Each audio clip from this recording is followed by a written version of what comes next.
everybody. Welcome back, or welcome. My name is Liz. I have some books on my radar, and they're not books that are necessarily featured on Goodreads.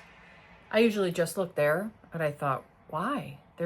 I see people talking about books. I'm like, how'd you know about them? So I expanded my horizons. There's nothing wrong with Goodreads at all, wherever you can find new books. So there are some I want to talk about today that are on Goodreads, as you know, they're coming, and from some other sites. And I wish I could remember the other sites. But if you just Google new releases, month of May, June, whatever, they'll pop up.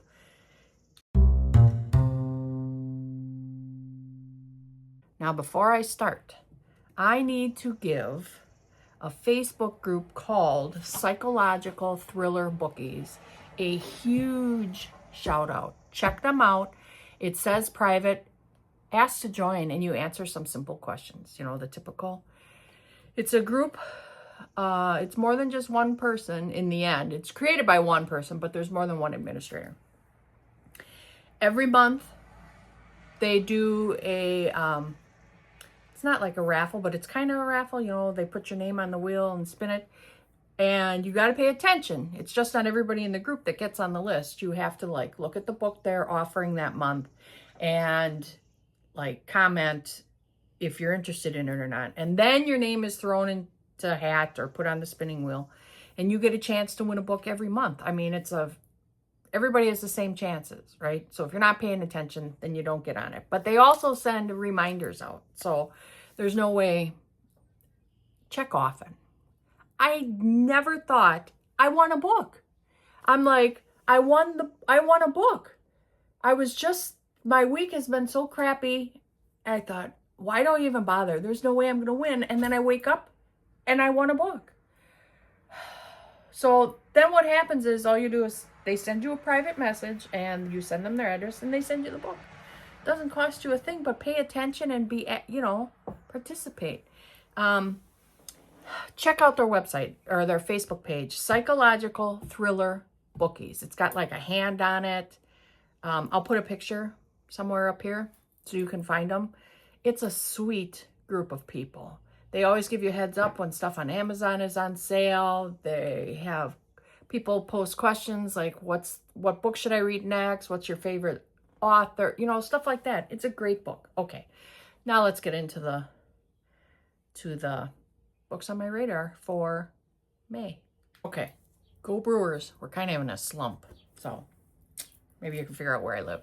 Anyway, Fatally Yours, Jessica Lacey. It says it's a horror, thriller, young adult. So what? I mean, I don't want any spice in my books anyway. So you can try it. And this is about Katie Rose Waters. Yep.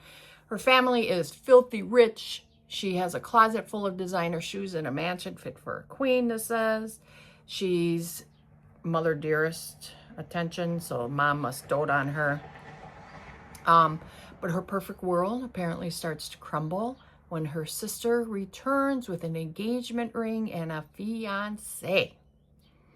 But I guess there's some tension there between Katie and the fiancé. And someone dies. Oh, here, this is what it says. Katie's been demoted to an afterthought because she used to be the center of her mom's attention, because until mom needs a little help with a decapitated body. That's what got me right there. So it says this is a cross of Father of the Bride and a serial mom. It's like a twisted mother-daughter story. So that got me interested. It sounds, I don't want to say fun and cute. Oh, that's crazy. But I'll try it. Here's another one that's listed as young adult, but sometimes they're not bad. It's a thriller. It's a mystery. So try it. It's Seconds to Spare. Rachel Rice? Probably not Rice. It's probably Reese. 18-year-old Evelyn Worth is trapped in what feels like a never-ending nightmare. It's kind of like Groundhog's Day. Things just happen to be going over and over. Where it says, it feels like she's the only person on board Aloha Airways Flight 1333 stuck in a 28-minute time loop where the internet goes out, 5 minutes of shaking, a woman in the last row collapses, and the plane tilts forward like it's nose diving. But then all of a sudden a kid next to her, Orion James, who's been asleep through all this, wakes up. And then things start to change. So it sounds interesting. It says they must discover the hidden clues, piece together the moving puzzle, and save everyone on board before it's too late. Could it be 2YA? I don't know. I might wait for a little bit of reviews, see what other people think about it. I don't know. But it's still going to be on my radar. Okay. In the Blood, April Henry, another YA.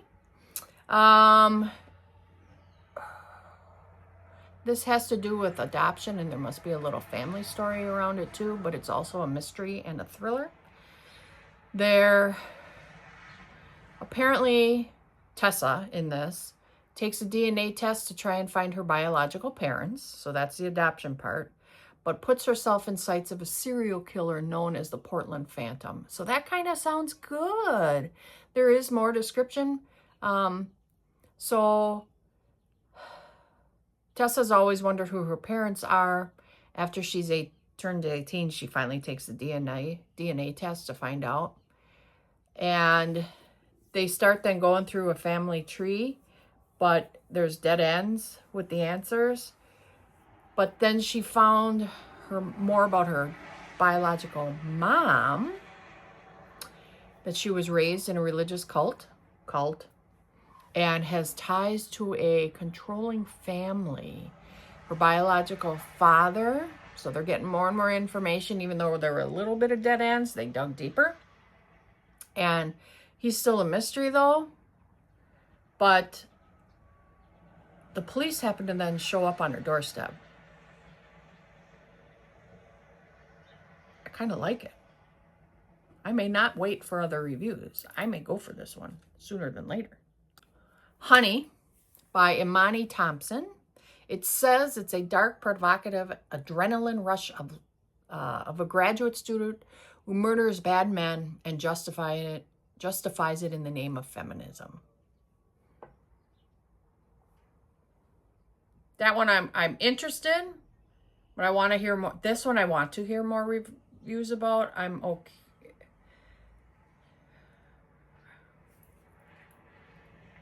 Do I? Don't I? On the fence. So this one, I would like to know if somebody's read it, like if you got an art copy or if time passes on, let me know if it's worth it. I mean, if it's a 3, 4, or 5, I'll probably read it. If it's like a 1 or 2, nah. A Very Vexing Murder, Harriet Smith Investigates. So it's by Lucy Andrew. It's actually a killer that is lurking in the country domain of Emma Woodhouse. And no longer Emma's naive companion, Harriet Smith is a feisty con woman turned detective, tasked with breaking off Frank Churchill's engagement and uncovering his aunt's would-be murderer. So, what is this listed as? Historical fiction mystery? It's a retelling. It might be good. I might wait for some reviews, but then, see, being a moody reader, I'm kind of interested. There's a society scandal. Maybe more interested. Web of Deception, Deadly Secrets, Game of Survival. See, now I'm getting a little more. There's a lovesick farmer, a charming scoundrel, a ghoulish butler, a ruthless heiress who has skeletons in her closet. See, I think I'm going to give this one a go. I may not wait. Sounds cute. I don't want to say cute. Not your slasher. Sounds pretty good. It Happened One Murder by Liz Lawson. It's getting pretty good reviews so far, 3.84. So some people are reading it. Murder is a way of bringing people together. That's kind of cute, I guess. Harriet Baker thought that when she left Logan Island, she was leaving for good. But after getting fired from her Dream magazine job, she finds herself stuck back in sleepy New Jersey beach town, living with her eccentric mother and desperate to escape. So there it might be kind of fun. And it says her ticket out might be murder. Ooh. So she has a birthday party, but it ends with a dead body, and all fingers point to a troublesome sister named Sarah. So then she tries to solve the crime. It's getting good reviews. So it's mystery, there's a little romance, there's a thriller. Maybe, not a lighthearted murder, but something a little different, right? Murder Most Delicious. I have a connection to food. Okay, that's a given. Love to eat, but I really love to cook. Really love to cook. And so if there's anything that revolves around food and murder and that, I'm in. I'm not really a foodie because we don't really go out to eat much. But, I just, if it's got food in it and killing and whatever, I'm kind of there. A psycho chef would be awesome. That would be cool. And I suppose I should be reading The Butcher's Daughter. Is that what it is? I think that's what it is. Let me know if that's the one I'm thinking of. Where she's a butcher and she's actually making stuff with body parts, people's livers and stuff. I don't know. I might be wrong.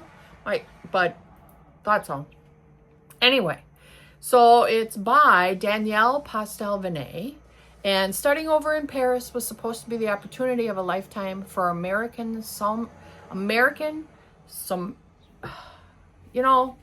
can say this word, but when you see it, it's like, what? Oh my gosh. Sommelier. I know how to say that word, but when I want to read it, I can't. So her dream job, the wine people. Oh my God, I can't do it. Brain freeze, brain block, brain duh, right there. So anyway, once a rising star in the wine world, Olivia was one of a handful of women in the world to hold the distinction of being a master sommelier. I think I got it right. Before COVID stole her sense of taste and her career. Depressed, she gets a second chance when beloved celebrity chef Jacques de Bizet invites her to Paris for a job interview. But then as the interview starts, he collapses, and now she's the prime suspect. So I think this will be cute.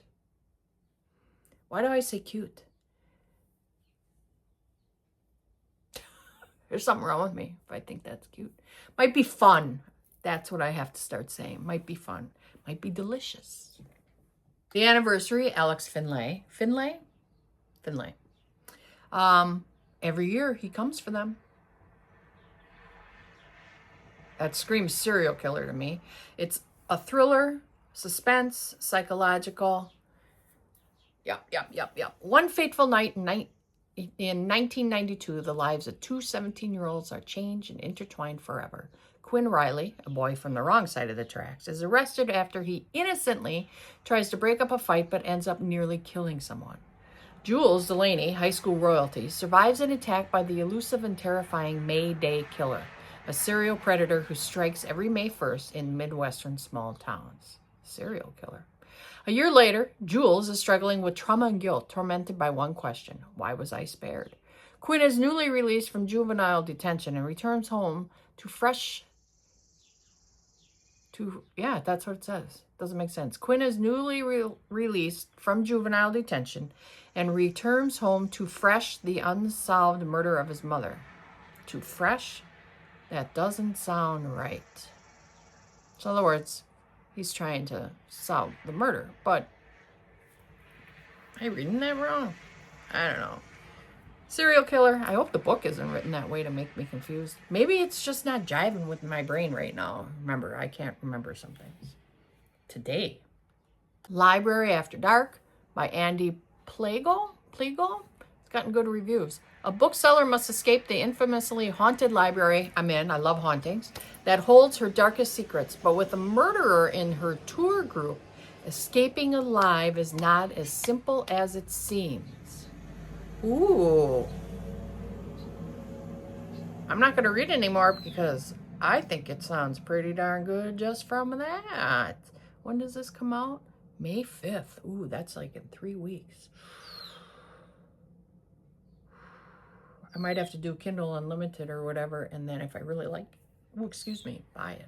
That's really what I should be doing, saving my money, read it on Kindle Unlimited, and if I like it, then buy it. Don't know why I don't. I love reading a book, but I don't mind Kindle, but I'm still a book. Ugh. Whatever. One Day You Were My Husband by Rosie Walsh. This person wrote Ghosted and the Love of My Life. It's a love story wrapped up in an all-night thriller with a dark secret at its core. So there's suspense. That's good. Love story. Sometimes that's good for me. I never know. Gotta be in the mood, right? So Carrie and Johan, madly in love, marry on the beach in Thailand, 5 months into their whirlwind romance. Carrie, a British surgical intern, knows she's being uncharacteristically impulsive, but's too happy to care. But as the wedding festivities stretch into the night, armed men swarm the beach and arrest Johan for crimes unknown. In police custody, Johan refuses to see or speak to Carrie. She never sees him again. What the?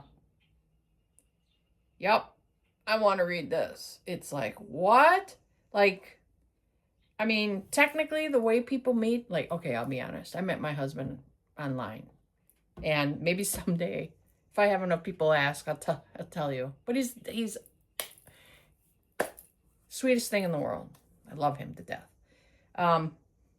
And I read that, and I'm like, you know what? We didn't just meet and then get married right away. But people do that. And if you meet somebody online, how well, honestly, do you really know them? Do you give yourself time to get to know that person? Or do you just like, oh, I love you, let's get married? So to me, when I read this, it's like, this could happen. So I'm intrigued. This could happen. Now this next one, Self-Help for Serial Killers by Asia McKay. This is a second book. It says, To a Serial Killer's Guide to Marriage, #2. If you've read the first one, let me know if I have to or I should read the first one before I read this one.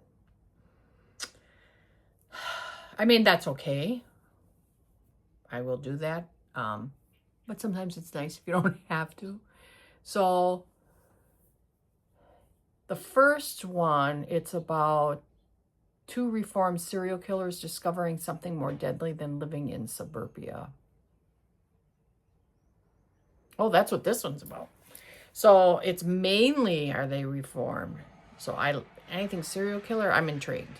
I should have been a doctor who works on people's brains, like what makes them tick. I'm just so fascinated by what makes people do what they do. I'm just like, it's crazy how things people do. And I'm like, what? What made you? Okay, tangent. Come back, right? Come back. So Hazel and Fox why does this sound so bad? Hazel and Fox have 2 children. Does that bother anybody else? It should just be Hazel and Fox have 2 children. A beautiful home and a late night habit of eliminating people who deserve it. I want to read this, but who wrote the review? Or the synopsis or the summary? Maybe I'm too critical, but if it doesn't make sense, I have a hard time moving on. I still want to read it. Maybe not buy it, but... Okay, last one. Devil and Mrs. Gooch. It is by Oliver Darkshire, and I I read his Isabella Nag and the Pot of Basil. It's so cute. If you haven't read it, it's really cute. There's a little, it's a thriller and the kind of in there. I really, really like it. I'm thinking this is number 2, and I think it's to that one. In the storm-drenched city of Verdigris, home to indolent sorcerers and spectacle hotel, something is dreadfully wrong. Buildings are starting to crumble due to the kidnapping of their hams, the many-legged house spirits that keep each home in order. In such times, one would ordinarily blame the devil, but he has been enchanted by a new and enticing, the jackbooted villainy of Gwendolyn Gooch, who has taken the hams for her last diabolical scheme, apartments for rent. As the hams retrofit the gaudy Gooch towers, the fate of the city lies in the hands of the arboreal Professor Green. So it's a fantasy, cozy fiction. Now, this may not be your thing. When I read the Isabella Nag and the Pot of Basil, there are so many footnotes in that book. I was starting to get really angry. Like, I didn't want to finish it. But the story was good, so I did. And I'm glad I did. So it's getting a 4.4 rating, and it's only 20 ratings into it. This may not be your thing. It just may not. I want to read it because I liked his Isabella Nag book. I'll probably not buy a hard copy until I find out if I really like it or not. But the first one was cute. So give it a thought. I don't know. So I did a lot of rambling today. Sorry about that. I just get excited when I talk to people about books. There's so many books out there. I think I get FOMO for books, even though I know I know that until the book is out of print, I can always go and read the book, right? But if I also feel that if I don't stay on top of the new releases, I may not know the book that I'm interested in even exists out there. And that's why my little FOMO kicks in. I mean, I just at least want to stay on top of the books that are out there. Would I love to own, I would love to have a library in my house, because then I can stand there and just pick the book I want to read that day. It would be awesome. But I think a lot of people would like that too, right? Wouldn't we? I mean, hey, we're talking about books, right? All right, everybody. Happy reading.